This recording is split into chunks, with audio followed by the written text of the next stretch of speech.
नमस्कार, news 18 India के digital platform पर आप सभी मुझे देख रहे हैं। मैं हूं आपके साथ मोनिका ठाकुर।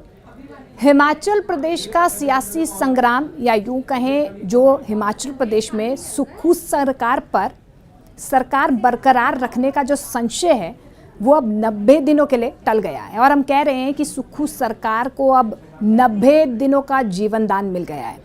अब ऐसा हम क्यों कह रहे हैं?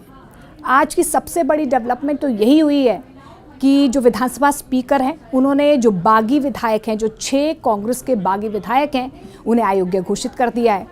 अब नंबर गेम में भी यहाँ पर कांग्रेस को बढ़त नज़र आ रही है। 68 थी, 68 के बाद क्योंकि अब 6 जो बागी विधायक हैं वो अयोग्य घोषित हो गए हैं, अब नंबर गेम पहुँच गया है 62 और ऐसे में बहुमत का आंकड़ा हो गया है 32, यानी कि कांग्रेस के पास अब भी 34 विधायक हैं।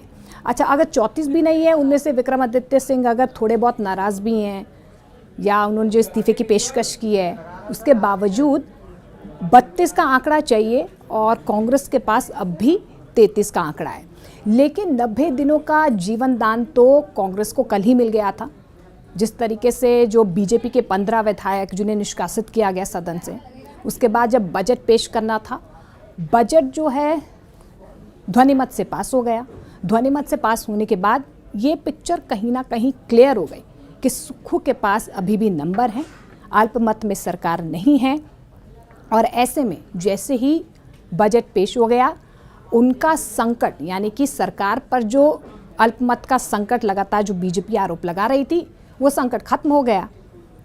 अब हुआ यूं, जो आपने कल सियासी पिक्चर देखी पूरा दिन भर, हिमाचल प्रदेश में जिस तरीके से राज्यसभा चुनाव हुए, क्रॉस वोटिंग हुई, क्रॉस वोटिंग के बाद अब क्राइसिस मैनेजमेंट यहाँ पर देखने को मिले। उसके बाद मैं हूं ना की भूमिका में आपने देखा कैसे DK शिव कुमार पहुँचे, भूपेंद्र सिंह हुड्डा पर्यवेक्षक के तौर पर पहुँचे, राजीव शुक्ला पहुँचे, लगातार बातचीत की दोनों ही पक्षों के साथ।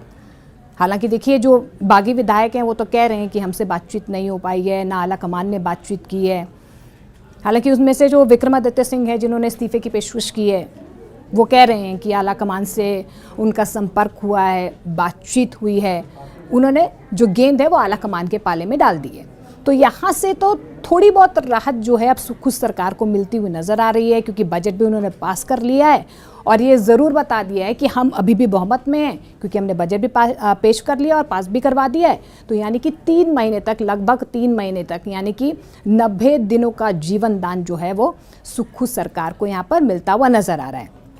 अब दूसरा जो सबसे बड़ा दाव आज खेला गया है वो ये है कि विधानसभा स्पीकर ने दल बदल कानून के तहत, क्योंकि कल ही एक बैठक हुई थी जिसमें ये डिसाइड किया गया था कि दल बदल कानून के तहत कार्रवाई की जानी चाहिए जो 6 बागी विधायक हैं।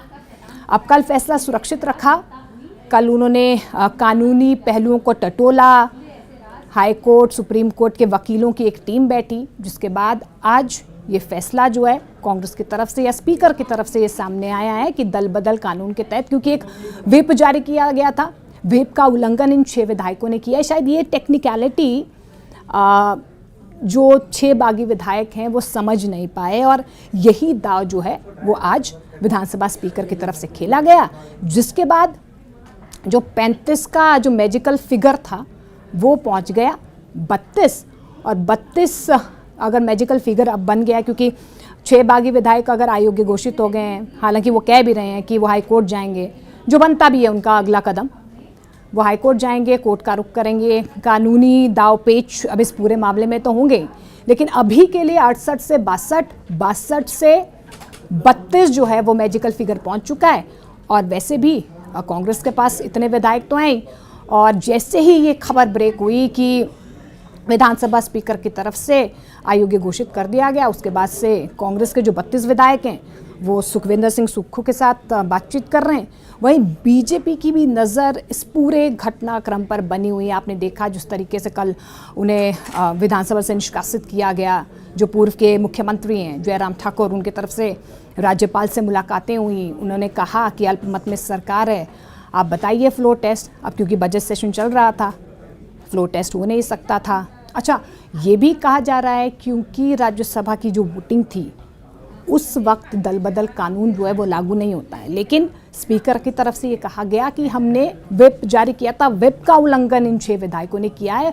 उस पहलू को तो टच ही नहीं किया गया, राज्यसभा वाले पहलू को, इस पहलू को टच किया गया, जिसके बाद अब जो है अयोग्य घोषित हो चुके हैं। यानी कि कहीं ना कहीं थोड़ा संकट या यूँ कहें जो सियासी बादल हैं वो कम होते नजर आ रहे हैं। लेकिन इस बीच जो दूसरी चुनौती है, क्योंकि जो 6 विधायक हैं वो सीधे बीजेपी के संपर्क में, कल भी आपने देखा पूरा घटनाक्रम किस तरीके से जयराम ठाकुर के साथ उनकी बैठकें हो रही, बातचीत हो रही हैं, बीजेपी उनको हेलीकॉप्टर के जरिए पंचकुला पहुंचा रही है, फिर वो विधानसभा आते हैं, उसके बाद वहाँ पर अपनी मौजूदगी जो है वो दर्ज करवाते हैं, लेकिन बातचीत कोई नहीं होती। हालांकि पर्यवेक्षक जो है भूपेंद्र सिंह हुड्डा या डीके शिव कुमार वो कह रहे हैं कि हमारी बातचीत हुई है, स्पीकर भी कह रहे हैं कि मैंने दोनों पक्षों को सुना है। लेकिन न्यूज़ 18 इंडिया से जब एक बागी विधायक उन्होंने बातचीत की तो उन्होंने साफ तौर पर कहा कि हमसे कोई बातचीत नहीं हो पाई है। अब जो 6 विधायक हैं उनके मन में क्या है, उन्होंने कहा कि हमने अंतरात्मा की आवाज़ सुनी है। अब नाराज़गी उनकी सीधे तौर पर मुख्यमंत्री सुखविंदर सिंह सुक्खू से है। वो कह रहे हैं कि पावर का केंद्रीकरण वो करते हैं, हमारी बातचीत जो है उनसे नहीं हो पा रही है, हमें कैबिनेट तक में जगह नहीं मिल रही है। तो ये असंतोष जो है वो सिर्फ 6 विधायकों में नहीं है, कुछ और विधायक भी हैं जिनमें असंतोष सुक्खू सरकार के या यूँ कहें मुख्यमंत्री सुखविंदर सिंह सुक्खू के खिलाफ देखा गया है। लेकिन अभी फ़िलहाल के लिए जिस तरीके से बजट पारित किया गया, 3 महीनों का जो जीवन दान है वो मिल चुका है। सूत्र भी बता रहे हैं कि जो पर्यवेक्षक हैं उन्होंने जो अपनी एक रिपोर्ट तैयार की है उसमें इस बात का जिक्र है कि असंतोष ज़रूर है मुख्यमंत्री के खिलाफ, लेकिन सूत्र यही बता रहे हैं कि आलाकमान ने लोकसभा चुनावों तक ये जीवन दान तो दे ही दिया है। यानी कि लगभग लबोलुबाब यही है कि जो ट्विस्ट हम बीजेपी देखना चाह रही थी, जो अल्पमत की बात की जा रही थी बीजेपी की तरफ से, अभी फ़िलहाल के लिए यहाँ पर सुखविंदर सिंह सुक्खू या यूँ कहें जो 14 महीने पहले बनी थी सरकार, 11 दिसंबर 2022 को जब शपथ ली थी सुखविंदर सिंह सुक्खू ने, उसके बाद से अब तक ये जो सियासी घटनाक्रम राज्यसभा चुनावों के बाद हुआ है, उसके बाद से अब 90 दिन का जीवन दान यहाँ पर सुखविंदर सिंह सुक्खू उनकी सरकार को मिलता हुआ नज़र आ रहा है। लेकिन अभी एक चुनौती तो पार कर ली है, क्योंकि जो बागी विधायक है उनका अयोग्य घोषित कर दिया, क्योंकि देखिए मनाने का वक्त तो ख़त्म हो गया है। जो 6 विधायक हैं वो कह रहे हैं कि हम एक मत हैं। लगातार हमने देखा भी कि किस तरीके से बीजेपी के संपर्क में वो हैं, जयराम ठाकुर से मुलाकात भी वो कर रहे हैं। लेकिन अब दूसरी जो चैलेंज अभी भी ये कह सकते हैं हम कि सुक्खू सरकार के ऊपर अभी भी जो चैलेंज है वो फैक्शनिज्म का, गुटबाजी का, ये जो गुट नज़र आ रहे हैं। ये कुछ लोग कह रहे हैं कि विक्रमादित्य सिंह का गुट है, वो गुट तो उसी वक्त से है जब सुखविंदर सिंह सुक्खू ने 2022 में शपथ ली थी। उस वक्त जो है वो चाहते थे जो मंडी से सांसद है प्रतिभा सिंह, दिवंगत वीरभद्र सिंह की जो पत्नी है वो बने।